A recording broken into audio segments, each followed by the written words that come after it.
So, my senior year of high school, I was dumped by the coolest guy in school. So to rebound, I dated his polar opposite. I fell madly in love with this eccentric, bisexual theater star. Wild guy. I mean, when I first met him, he was making out with a guy in the lobby of the theater, and then he stopped and started making out with this chick, and I was just like, what?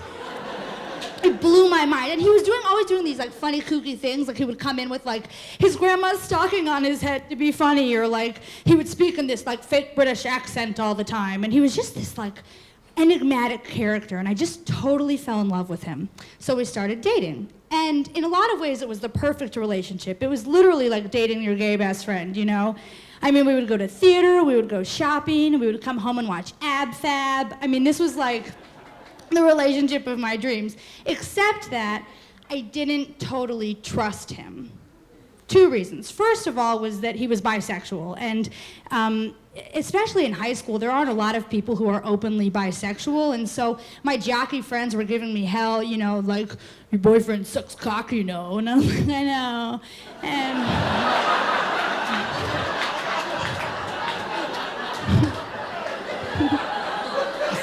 I wasn't shocked. They thought they were giving me a revelatory news, you know, and it was like, his favorite sport is yoga, and, you know, I'm not even kidding you, at prom, we looked like a lesbian couple, and, like, everybody let me know, you know?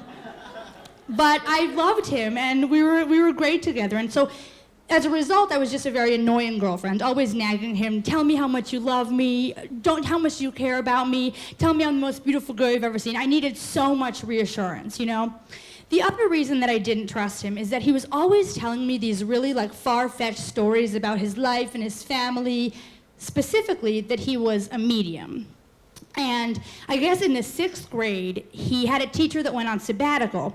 And when the teacher came back, he approached the teacher and said something to the effect of like, your father spoke to me and he forgives you. And the woman just has this panic attack right in front of him, collapses to the floor, and he was sent to this, like, beat the medium out of you camp. Yeah. Similar to, like, one of the Jesus camps, they try to tell you you're not gay. This was like, you're not a medium. There's something psychologically wrong with you or something bad about you. So I guess he didn't explore this after the 6th grade, but then in high school, he started getting twinges of being a medium. He was like, you're gonna wear black. And I'm like, I always wear black. But but he wanted to explore this new, you know, found self. And so he started doing all this research, and he's researching his family. Turns out his mother was adopted, and her family were like from Arkansas, and they were like mediums on the bayou or whatever. And his father was like a British thug in London, and that's why he had this fake accent. So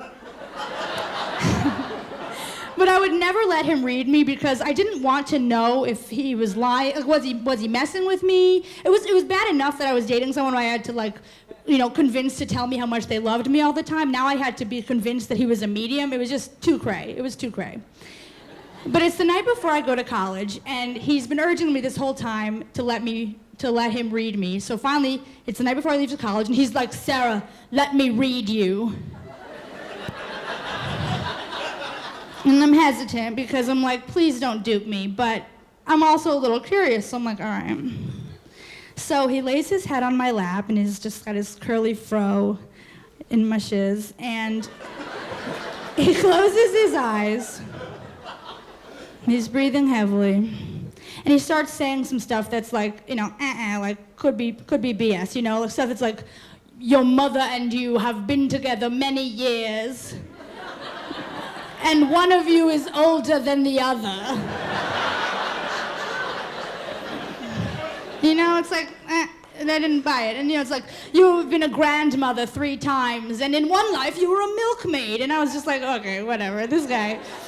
But then his face goes pale, and his eyes start going crazy under his eyelids. Then he's like, oh, right, okay, all right, there's somebody with us. I'm like, what? There's somebody with us. Okay, all right. It's a small woman. Okay. And all I can gather from her is S and bunnies. S and bunnies. And his eyes snap open. He's like, that's it. That's all I got. I'm like, what? S and bunnies? I said, what does that mean? What does that mean? He's like, I literally have no idea. Like, I'm really sorry. I don't know. I got S and bunnies from a small woman. And I'm like, okay, well, have a good life. I'm going to go to college, I hope. I'll see ya, I hope someday I'm your Linda Cole, Linda Porter, was it Cole Porter? Anyway.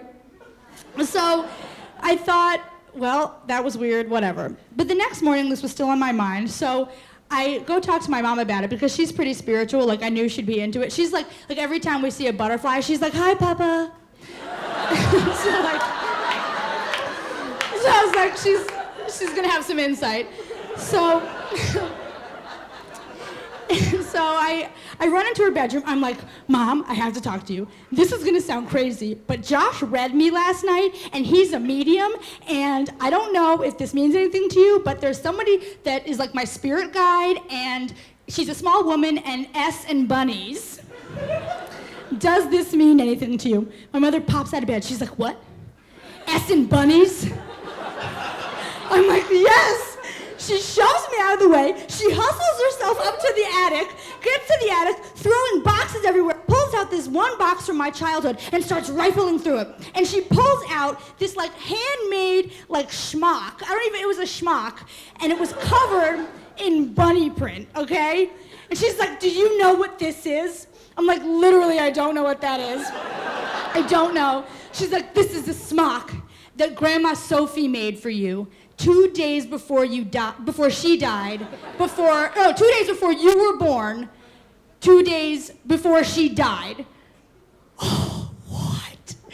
So I'm like, we're crying at this point. We're holding hands. I'm like, Grandma Sophie died, and this was what she was sewing on her deathbed, and then I was born and named for her? And there's no way that he could have known that, And so we're just crying. My mother's talking. She's like, Sophie, we feel you. We're with you. Sophie, we're with you. And we're just crying, It was this weird moment. And then that was it. And we went along with our day. It was a weird day, but what are you going to do? And then the funny thing, though, is that Josh and I are still friends. We remained friends after that. He ended up leaving me for some guy named Kevin who wore an eyeliner, but the thing is that always stuck with me is that after that, I always trusted him. I never doubted that he had a genetic half-British accent or that he was a medium, or for that moment in time, in whatever way, he loved me. So that's my story.